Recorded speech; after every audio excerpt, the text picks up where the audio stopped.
السلام عليكم ورحمة الله وبركاته.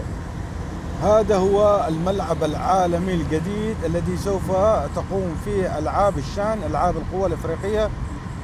شوف ما شاء الله ما شاء الله ما شاء الله، اللهم صل على رسول الله. اللهم هذا في عهد عمي تبون كل حاجة صلحت، كل حاجة كل حاجة تسقمت. ما شاء الله ما شاء الله ما شاء الله، اللهم صل على رسول الله. وهذه الخدمات ما شاء الله، والناس تخدم وتعمل عشان تجهيز لأكبر مهرجان كروي في أفريقيا. ما شاء الله تبارك الرحمن. الله يعطيهم العافية، الله يعطيهم العافية ويعطيهم الصحة والعافية، آمين يا رب العالمين.